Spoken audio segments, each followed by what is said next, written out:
The galactic concordat had existed for over 10,000 years. Hundreds of species lived together in harmony across thousands of star systems. Their technology allowed them to travel faster than light and terraform barren worlds into garden paradises. When their long-range sensors detected radio signals from Earth, they were curious but patient. They watched for decades as humans developed from a primitive industrial society into one that took its first tentative steps into space. Ambassador Torek was chosen to make first contact. A respected diplomat from the Valerian species, he stood nearly 8 feet tall with smooth blue skin that shimmered in the light. 4 slender fingers adorned each hand, and his large eyes could see across a spectrum humans could only imagine. The Concordat ship descended from the clouds above the United Nations headquarters in New York. It was a deliberate, peaceful approach, broadcasting friendly messages in all Earth languages. The world held its breath as the ship landed, and the alien delegation emerged. President Han of the newly formed United Earth government met them on the landing pad. Cameras from around the world captured the historic moment as the human leader extended his hand to the alien ambassador. "We welcome you to the galactic community," said President Han, his voice steady despite the weight of the moment. Torek gently took the president's hand in his larger one, his translator converting his melodic language into human speech. "The galactic concordat greets Earth and its people. We come in peace and friendship." The first weeks were a whirlwind of cultural exchange. Humans shared their art, music, and history. The aliens demonstrated technologies that seemed like magic, medical advances that could cure any disease, energy systems that produced no pollution, and materials stronger than diamond yet lighter than air. For 3 months, negotiations progressed smoothly. Scientists, diplomats, and business leaders from Earth met with their alien counterparts. Trade agreements were drafted. Educational exchanges were planned. Humanity prepared to take its place among the stars. Then came the restrictions. During the Geneva summit, Ambassador Torek presented the Concordat's final terms. His tone remained friendly, but his words carried an unmistakable firmness. Humans must limit their expansion to no more than 5 star systems in the next century, Torek explained, and certain technologies must remain forbidden. The list of forbidden technologies was extensive. Artificial intelligence beyond a basic level, genetic modification of humans, certain weapon systems, and most concerning, the antimatter drive technology that Earth scientists had just begun to develop. President Han frowned. "Those technologies are essential to our development, particularly the antimatter drive. Without it, the 5-system limit becomes a prison, not an opportunity." "We understand your concern," Torek replied. "But the Concordat has found that controlled development leads to stable societies. Too much, too quickly can be problematic." The talks grew tense. Earth's delegates requested modifications to the terms. The Concordat representatives refused. Behind closed doors, Earth's leaders debated their options. "They're treating us like children," said Defense Minister Su during one heated session. "Or like potential threats," replied Science Director Choi. "The question is why." While the official negotiations continued in public view, not all members of the Concordat were content to wait. A hardline faction known as the Purifiers had observed humanity with growing alarm. Led by Commander Vex, a veteran of past conflicts with problem species, they saw in humans a dangerous pattern. "These humans adapt too quickly," Vex told his followers. "They went from primitive combustion engines to primitive space travel in less than a century. Their conflicts are brutal but brief, driving innovation at unnatural speeds. They must be checked before they become uncontrollable."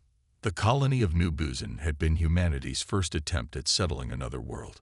Located in the Alpha Centauri system, it housed 12,000 pioneers, scientists, farmers, engineers, and their families. They lived under domes while working to make the planet habitable. The Purifier attack came without warning. 3 warships dropped out of faster-than-light travel and opened fire. The colony's minimal defenses were overwhelmed in minutes. The domes cracked open, exposing the colonists to the toxic atmosphere. 12,000 colonists died that day. A single automated distress beacon transmitted the attack to Earth before it too was destroyed. President Han received the news during a negotiation session with Torek. "We've just received word that our colony at Alpha Centauri has been attacked," he said, his voice shaking with rage. "Thousands are dead. The attacking ships match Concordat designs." Torek seemed genuinely shocked. "This was not authorized. I assure you." "No more assurances," President Han snapped. "We demand justice." The Concordat Council convened an emergency session. Commander Vex was brought before them, standing proudly despite his restraints. "I did what was necessary," he declared. "These humans developed too quickly. Their aggression and adaptability make them a future threat. Better to prune a dangerous branch before it bears poisonous fruit." The council deliberated for days. Finally, they issued their judgment. The attack was condemned as regrettable and unauthorized. Commander Vex was removed from his military position. The purifiers received economic sanctions. No one was executed. No significant reparations were offered to Earth.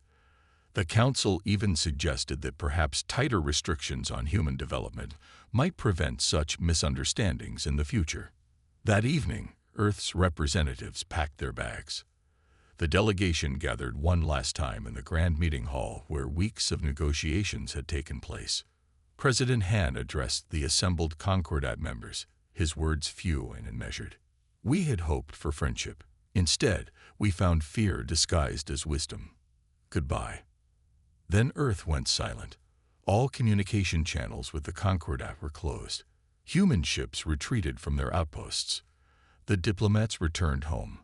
The Concordat observers reported that military activity on Earth had increased, but most believe humans were simply licking their wounds, perhaps building defenses out of fear. They would learn, too late, how wrong they were. For 3 years, the Concordat heard nothing from humanity. Their monitoring stations observed human ships retreating from frontier outposts. Human communications went dark.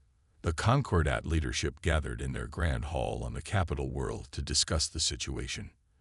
"They have abandoned their outposts near our space," reported Intelligence Director Kren. "Our probes show decreased activity even in their home system." High Counselor Zim nodded with satisfaction. As expected, the humans have realized their place in the galactic order. Fear has driven them to isolation. "Should we attempt contact?" asked a junior counselor. "No," said Ambassador Torek, who had led the first contact mission. "Give them time to process their grief. When they are ready, they will reach out." But behind the veil of silence, humanity was not cowering. They were planning, working, building. The shipyard orbited on the far side of Earth's moon, hidden from Concordat spy probes. It was the largest construction project in human history. Nations that had once pointed weapons at each other now pointed their resources toward a common goal. Revenge. No. Protection. Director Kim walked the observation deck, watching as thousands of workers assembled the massive vessel below. Her breath fogged in the cold air of the station. She had not slept more than 4 hours a night for months, but her eyes remained sharp and focused. Chief Engineer Park approached, tablet in hand. He looked equally tired, but moved with purpose. "The hull plating is complete," he reported. "The adaptive shield generators are online and performing beyond specifications." Director Kim nodded. "And the weapons systems?" Park swiped through several screens on his tablet. "The kinetic drivers can penetrate any known Concordat defense. The quantum disruptors will disable their ships without destroying them." He paused. "We don't want to destroy them, right?" "No," Kim said firmly. "We are not the purifiers. We want justice, not genocide." The ship taking shape below them was unlike anything humans had built before. Its sleek hull stretched over a kilometer in length, the metal a deep black that seemed to swallow light. There were no windows, no external lights, nothing to reveal its presence against the blackness of space, unless it chose to be seen. While the shipyard workers assembled the physical vessel, Scientists in laboratories across Earth worked on its technological heart. The Concordat had shared some technology during the brief period of friendship. They had also unwittingly revealed more during their attack on New Buzan. The colony's automated systems had recorded detailed scans of the attacking ships before being destroyed. In a lab beneath the Himalayas, Dr. Min studied these scans day and night. Their shield technology depends on a predictable energy pattern, she explained to her team. If we vary our weapon frequencies at exactly the right intervals. She typed furiously at her keyboard, and the simulation on the screen showed a Concordat shield failing. Her colleague, Dr. Su, worked on propulsion systems. Their faster-than-light drives leave a quantum signature that can be tracked, he discovered. With the right sensors, we could detect their ships even when they think they're being stealthy. Each breakthrough was immediately sent to the lunar shipyard and incorporated into the growing vessel. What had taken the Concordat thousands of years to develop, humans adapted and improved upon in months. 6 months before completion, President Han visited the lunar shipyard.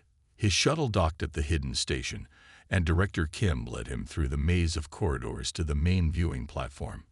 The president stood in silence, gazing at the enormous ship. Its name was already painted on the hull in simple white letters, HS Nemesis. Is this truly necessary? He asked Director Kim after a long pause.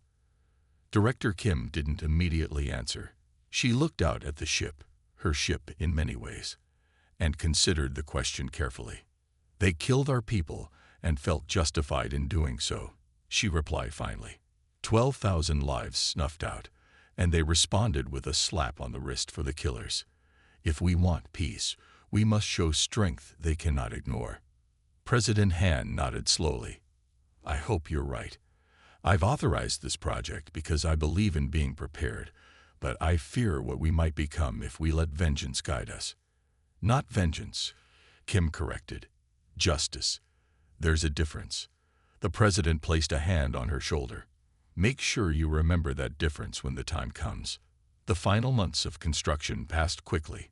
Systems were tested and retested.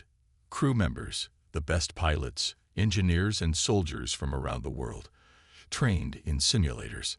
Nothing was left to chance. On the day of completion, Director Kim stood on the bridge of the Nemesis for the first time as its systems came fully online. Screens lit up around her, showing both the interior of the massive vessel and the space beyond. All systems operational, reported the chief engineer. The Nemesis is ready. Unlike the exploration and colony ships that came before it, this vessel had one purpose: to demonstrate that humanity would not be victimized again. It was not designed for scientific discovery or for carrying settlers to new worlds. It was built to fight and to win. As the docking clamps released and the Nemesis moved away from the shipyard under its own power, Director Kim felt both pride and apprehension. They had built something magnificent, something terrible.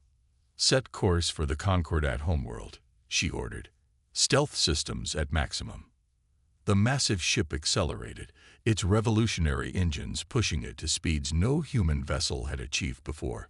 Within minutes, it disappeared from normal space, leaving no trace of its passage. The Concordat continued to watch Earth, confident that humans were hiding in fear. They had no idea that the harbinger of their reckoning was already on its way. On a quiet morning at Concordat Central, the massive space station that served as the heart of the galactic government, an unexpected signal appeared on the communications array.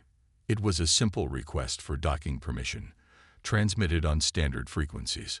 What made it remarkable was its source: a human shuttle.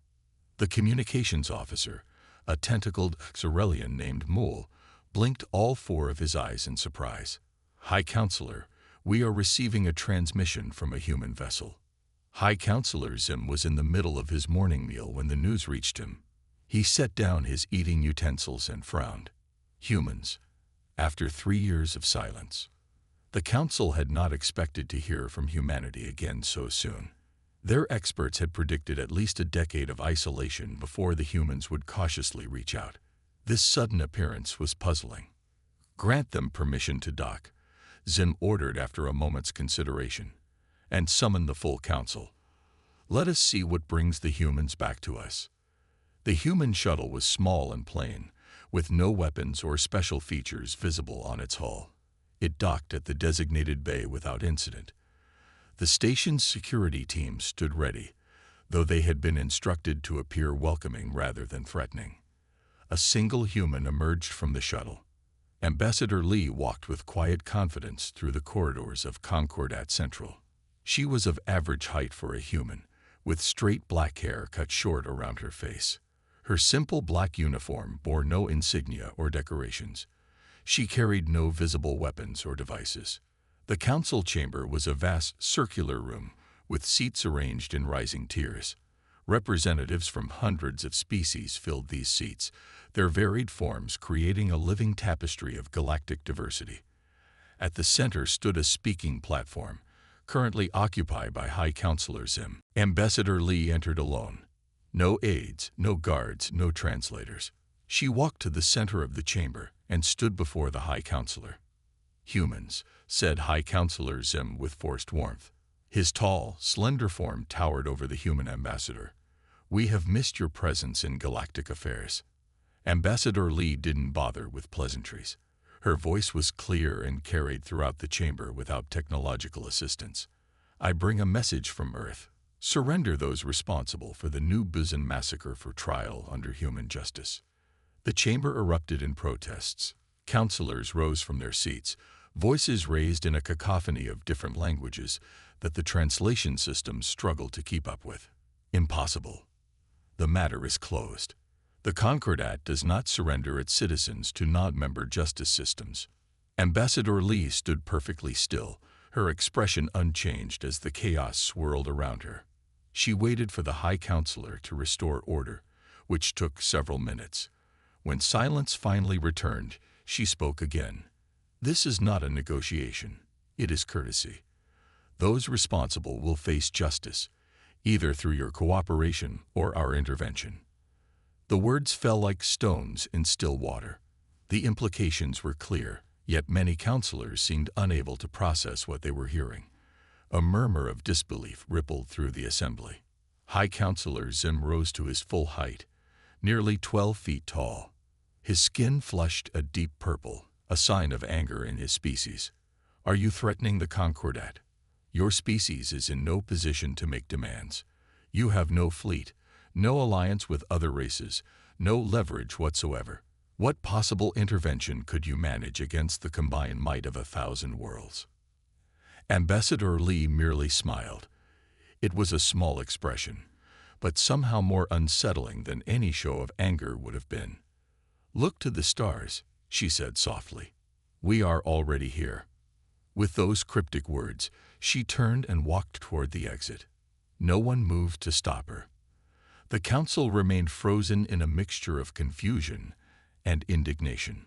As Ambassador Lee reached the doorway, a junior officer rushed into the chamber.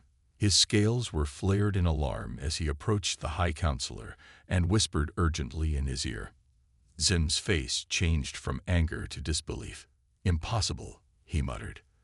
But the alarm klaxons that began to sound throughout the station confirmed the news.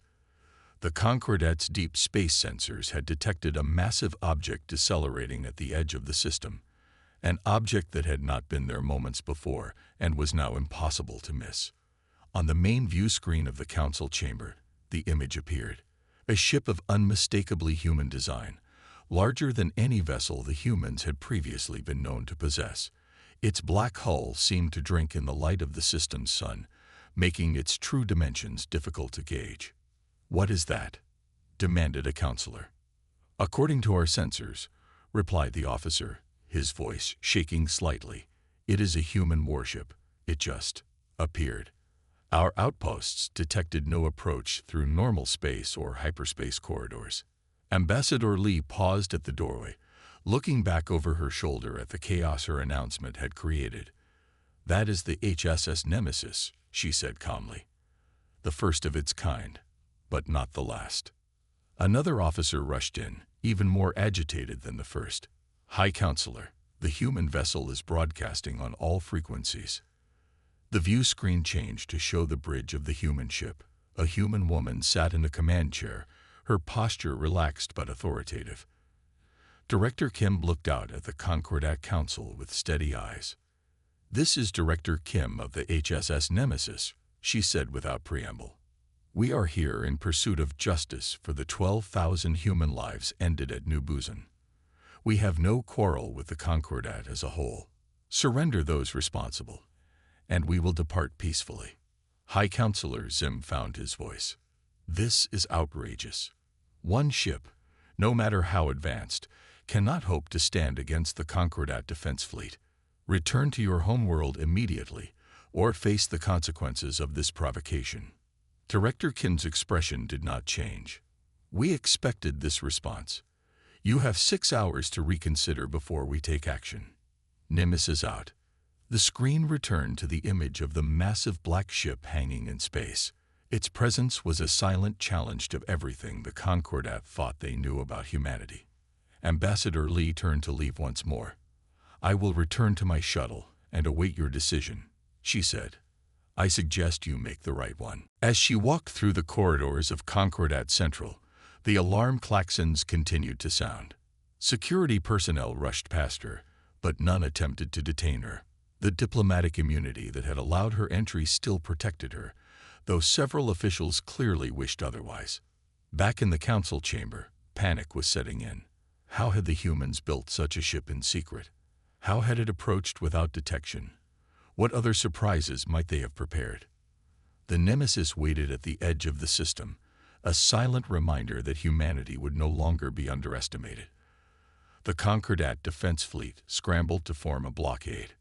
Emergency protocols activated across 50 warships as they arranged themselves between the HSS Nemesis and the Concordat homeworld. Each vessel represented the pinnacle of alien military technology, with weapons systems refined over thousands of years. Fleet Admiral Kroll stood on the bridge of the flagship Eternal Vigilance.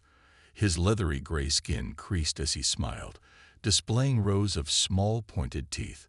A veteran of 3 border conflicts, Kroll had never lost a battle. "Position all ships in formation Delta," he ordered. "Power weapons to maximum.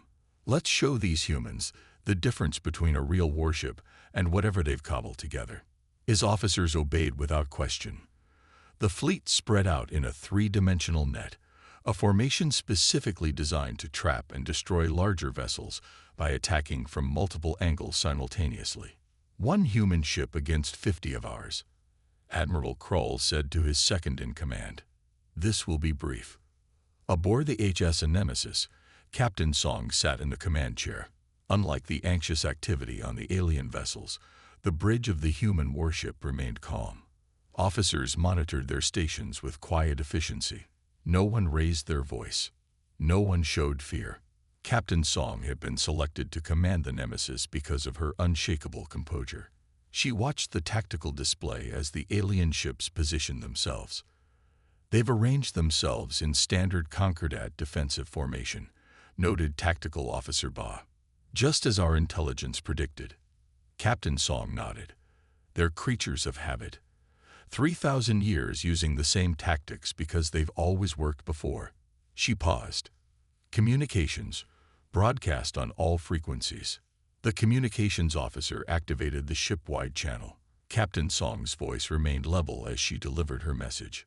"This is Captain Song of the HSS Nemesis. We seek only those responsible for New Busan. Stand aside or be disabled." On the Eternal Vigilance, Admiral Kroll laughed when he heard the transmission. "Disabled? The arrogance of these primitives is astounding."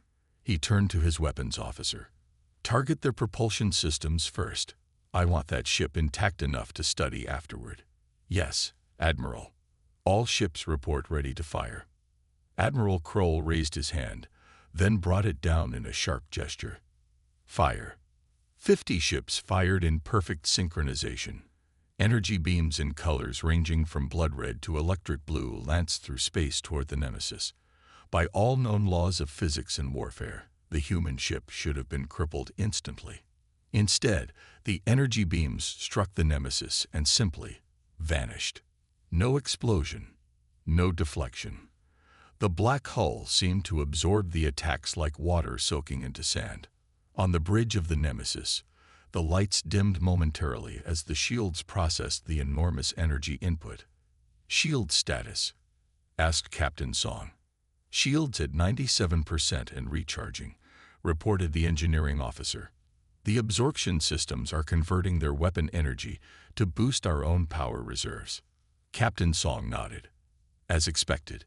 Tactical. You may respond." Officer Baz's fingers moved across his console. "Targeting weapons and propulsion systems only. Quantum disruptors ready. Fire." The Nemesis released a series of barely visible pulses. They moved faster than the Concordat sensors could track, striking 6 ships before any evasive action could be taken. Where the pulses hit, systems failed. Engines shut down. Weapon banks went dark. Life support remained functional, but little else. Admiral Kroll watched in horror as the first ships went dark. "What just happened?" "Unknown, Admiral. Their systems just shut down. No physical damage, but nothing works. Evasive maneuvers. All ships, random pattern." The remaining ships broke formation, but it made little difference. The Nemesis fired again and again, each pulse finding its target with unerring accuracy. One by one, the Concordat ships went dark, drifting helplessly in space. On the Concordat homeworld, the High Council watched the battle in stunned silence. What should have been a quick victory had turned into disaster in minutes. "How is this possible?" demanded High Councilor Zim, his voice shaking. "They were barely spacefaring when we met them. Their most advanced ships used primitive fusion drives." No one had an answer. The tactical displays showed the grim reality. 38 ships disabled. 42. 46. Admiral Kroll's flagship was among the last to be hit. As his systems failed around him, he managed one final transmission to the homeworld. "They knew our tactics, our technology. It's as if they studied us for decades, not years." His voice came through with static, breaking up as the communication system failed. "This isn't a ship, it's a..." The transmission cut off. The Nemesis moved methodically through the disabled fleet. It passed between the drifting hulks without slowing, its black hull reflecting nothing. No weapons fired from the disabled Concordat vessels. No self-destruct sequences activated. The crews could only watch as the human warship proceeded toward their homeworld. In the council chamber, panic spread. Officials who had sneered at human primitives now faced the reality that those same humans had defeated their best defenses with ease. "Activate the planetary shield," ordered High Councilor Zim. "Already active at maximum power," replied the defense minister. "But if their weapons can penetrate our ship shields..." The unspoken fear hung in the air. No one had ever tested the planetary shield against an unknown weapon technology. No one had ever needed to. The Nemesis took up position in orbit around the Concordat homeworld. It made no further aggressive moves, but its presence was threat enough. A transmission came through on all frequencies and displays across the planet. Captain Song's face appeared, calm and resolute. "Your fleet has been disabled, not destroyed. All crew members are unharmed. We could have killed them all. Remember that." She paused. "You have 1 hour to surrender those responsible for the New Busan massacre, or we will demonstrate what else the Nemesis can do." In private chambers behind the council room, the Concordat leaders argued frantically. "We must fight. We cannot surrender to humans." "Fight with what? Did you not see what just happened to our fleet?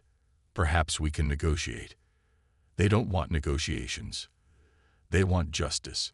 High Councilor Zim stared out the window at the sky. Somewhere up there, the black ship waited. A ship that shouldn't exist. A ship built by a species they had dismissed as primitive. "How did they advance so quickly?"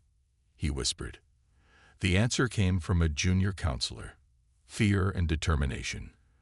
We gave them both when we attacked their colony and then refused justice." Zim turned from the window. "Find Commander Vex and the others involved in the New Busan attack. Bring them here." Are you going to surrender them? Zim looked up at the sky once more. I don't think we have a choice. The Nemesis continued its silent orbit, a dark reminder that humanity would no longer be victimized or underestimated.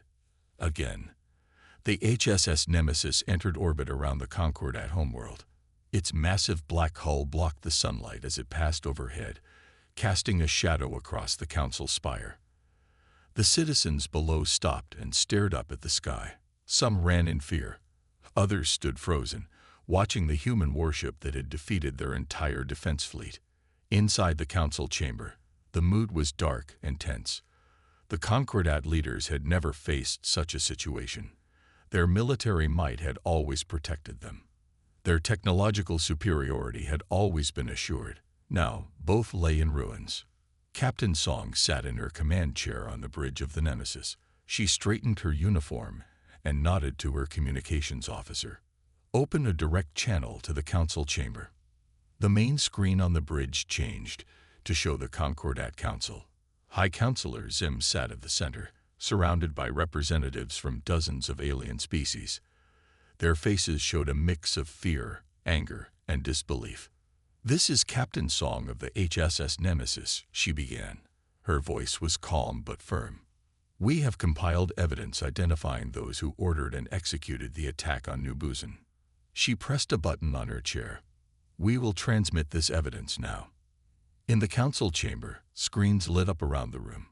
Documents appeared, internal communications, military orders, financial records.